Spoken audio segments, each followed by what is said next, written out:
বিষ্ণু বলেন তিন শ্রেণীর ব্যক্তি, সালাসাতুন আনা খসমুহুম ইয়াউমাল কিয়ামা, তিন শ্রেণীর ব্যক্তির বিরুদ্ধে আমি বিশ্বনবী কিয়ামতের দিন আল্লাহর কাঠগড়ায় মামলা দায়ের করব।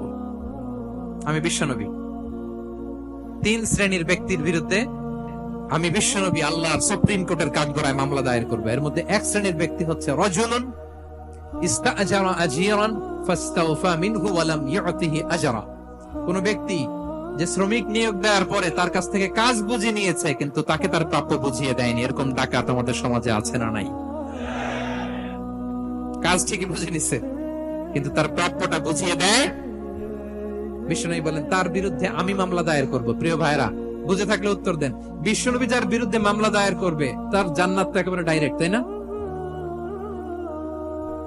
হ্যাঁ, সুন্দর বলছে একজন, তার কোনো জামিন নাই, ঠিক কিনা বলেন? বিশ্বনবী যার বিরুদ্ধে মামলা দায়ের করেছে তার জান্নাতে যাওয়া তো দূর কি বাত, সে জান্নাতের ঘ্রাণও তার নাকে ঢুকবে না। চিল্লায় বলেন ঠিক কিনা? এজন্য খবরদার, শ্রমিককে তার শ্রম নেয়ার পরে তার পারিশ্রমিক দিয়ে দেন, তার ঘাম শুকিয়ে যাওয়ার আগে, মানে অন টাইম। এটা নিয়ে কোনো টাল বাহানা করা যাবে তাহলে বিশ্বনবী তার বিরুদ্ধে মামলা দায়ের করবে। তার মানে এক নম্বর অধিকার বুঝে পাইছেন? আপনি যে কাজ করেন, কাজের বিনিময়ে যে পারিশ্রমিক পান, যে স্যালারি পান, এটা আপনার অধিকার। এটা করুণা নয়, এটা অনুকম্পা নয়, এটা কোনো দয়া নয়, ইটস ইউর রাইট। এটা আপনার অধিকার। আওয়াজ করে বলুন তো, গলা ফুলিয়ে, এটা আপনার কি? দুই নাম্বার, একটা শ্রমিককে ইসলাম যে অধিকার দেয় সেটা হচ্ছে চুক্তি মাফিক সকল সুযোগ সুবিধা প্রাপ্তির অধিকার। অর্থাৎ একজন এমপ্লয়ার যখন তার এমপ্লয়িকে নিয়োগ করে, একটা এমপ্লয়মেন্ট কন্ট্রাক্ট থাকে না? এমপ্লয়মেন্ট কন্ট্রাক্ট বোঝেন তো?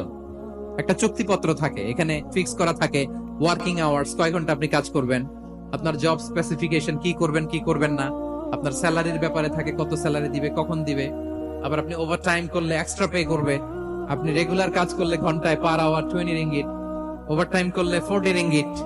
তারপর আপনি কখন ব্রেক নেবেন, ব্রেক থাকে না যে এই টাইমে একটা ব্রেক দিতে হবে, এগুলো মিউচুয়াল আন্ডারস্ট্যান্ডিং এ এমপ্লয়মেন্ট কন্ট্রাক্টে থাকে। আপনি হলিডে কখন করবেন, ছুটি থাকতে হবে। টানা 7 দিন কাজ করানো যাবে বলেন? না, আন্তর্জাতিক ভাবে এটা নিষিদ্ধ।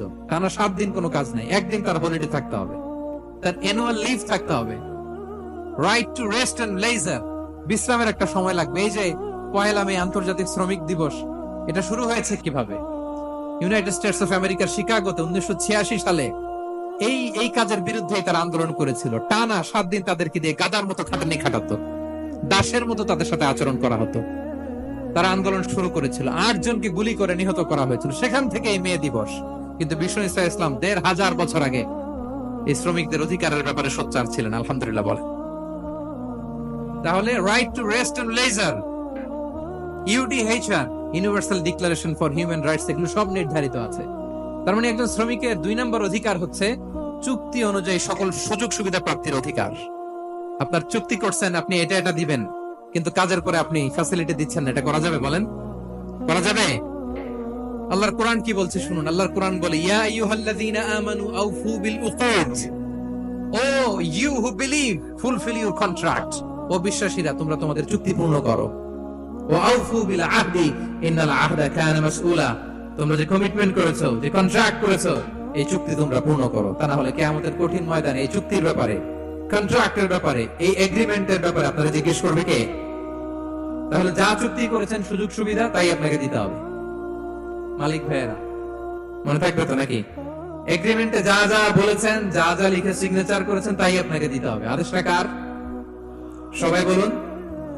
আপনি মন চাইলে হায়ার করবেন, এরপরের দিন ফায়ার করবেন, এরকম করা যাবে? হ্যাঁ, চাইলে হায়ার ফায়ার, মন যা চায় তা করবেন, এটা করা চলবে না। তাহলে 2টা অধিকার গেল। 3 নাম্বার, একজন শ্রমিককে ইসলাম যে অধিকার দিয়েছে সেটা হচ্ছে সুন্দর আচরণ পাবার অধিকার। তিনি আপনার ফ্যাক্টরির ওয়ার্কার, আপনার স্টাফ, এজন্য যা মনে চায় তা আচরণ করবেন, দাসের মতো আচরণ করবেন। এটা করা যাবে? আওয়াজ করে বলেন, করা যাবে? বিষ্ণু ইসলাম ইন্তেকালের আগে পুরা উম্মাকে 2টা বিষয় ওসিয়ত করেছেন। আওয়াজ করে বলুন তো কয়টা? 1 নাম্বার হচ্ছে নামাজ। 1 নাম্বার কি? আসসালাত। আসসালাত, রুকু বের হওয়ার আগে, ইন্তেকালের আগে বিষ্ণু বলেন আসসালাত, সালাত, নামাজ, নামাজ। উম্মতেরা নামাজের ব্যাপারে সতর্ক হও। 2 নাম্বার তিনি বলেছেন ওয়ামা মালাকাত আইমানুকুম, তোমাদের অধীনস্থ যারা আছে তাদের ব্যাপারে সচেষ্ট হও। তাদের প্রতি সদয় হও, তাদের সাথে খারাপ আচরণ করো না। এটা কখন বলছেন? জুমার খুতবার সময়, সাহাবীদের সাথে গল্প করার সময়, বিবিদের সাথে আলোচনার সময়। কখন? Just right before his death. এখন এর রূপ বেরোবে। ইন্তেকালের আগে তিনি বলেছেন, উম্মতেরা আসসালাত, নামাজ, উম্মতেরা ওমা মালাকাত আইমানুকুম, তোমাদের কর্মচারীদের সাথে খারাপ আচরণ করো না। তাহলে 3 নাম্বার হচ্ছে শ্রমিকদের সুন্দর আচরণ পাবার অধিকার, তাদের সাথে খারাপ আচরণ করা যাবে না। বিষ্ণু ইসলাম শ্রমিকদের রাইটস, অধিকারের ব্যাপারে এতটা সোচ্চার ছিলেন, বিদায় হজের মতো, বিদায় হজের যে বাণী, যে ভাষণ, এই ঐতিহাসিক ভাষণেও বাদ যায়নি শ্রমজীবীদের কথা। সুবহানাল্লাহ পড়ে। বিদায় হজের ভাষণে বিষ্ণু বলেছেন, আরিকাকুম আতইমুহুম মিম্মা তাকুলুন ওয়াকসুহুম মিম্মা তালবাসুন। খবরদার ও আমার উম্মতেরা, এই ভাষণের পরে আর বড় কোনো ভাষণ আমার পক্ষ থেকে তোমরা পাবে না। তোমাদের কর্মজীবী, তোমাদের শ্রমিক, তোমাদের ওয়ার্কার, তোমাদের স্টাফদের ব্যাপারে সাবধান থাকো। তোমরা যা খাবে তাদেরও তা খাওয়াবে, তোমরা যা পড়বে তাদেরও তা পড়তে দিবে, তাদের প্রতি তোমরা সদয় হবে। বিদায় হজের বাণী তো বিষ্ণু ইসলাম আপনাদের কথা বলে নাই। আলহামদুলিল্লাহ পড়েন। কি রহমতের নবী ছিলেন, কি মায়ার নবী ছিলেন। শ্রমজীবীদেরকে বিষ্ণু ইসলাম এতটা ভালোবাসতেন। তাহলে 3 নাম্বার যে অধিকার ইসলাম একজন শ্রমিককে দেয়, সেটা হচ্ছে সুন্দর আচরণ পাওয়ার অধিকার। দেখবেন যে মালিক বা যে এমপ্লয়ার ভালো আচরণ করে, সব শ্রমিককে তাকে ভালোবাসে, তার জন্য দোয়া করে। আপনি মালিক হয়ে অসুস্থ, দেখবেন আপনার ওয়ার্কার গুলো জায়নামাজ বিছিয়ে সেজদায় পরে আপনার জন্য কাঁদে। এরকম আছে না নাই? মালিক হলে তো এরকম মালিক হইতে হবে, এমপ্লয়ার হলে তো এরকম হওয়া চাই, ঠিক কিনা বলেন? তাহলে আমরা শ্রমজীবীদের সাথে ভালো আচরণ করব, পারা যাবে তো ইনশাআল্লাহ। 4 নাম্বার, কর্মক্ষেত্রে নিরাপত্তার অধিকার। শ্রমজীবী ভাইদের যে ওয়ার্ক প্লেস আছে, সেখানে তাদের নিরাপত্তা থাকতে হবে, সেফটি মেজারমেন্ট থাকতে হবে। অনেক জায়গায় দেখি আয়রন ফ্যাক্টরি গুলোতে যারা কাজ করে, আল্লাহু আকবার, আপনারা ভিডিও ক্লিপসে দেখবেন যে কি ভয়ঙ্কর সেখানকার অবস্থা। ডিহাইড্রেশন, এক একজন অসুস্থ হয়ে যায়। সেখানে তাদের পর্যাপ্ত পানির ব্যবস্থা নাই, এটা নাই সেটা নাই।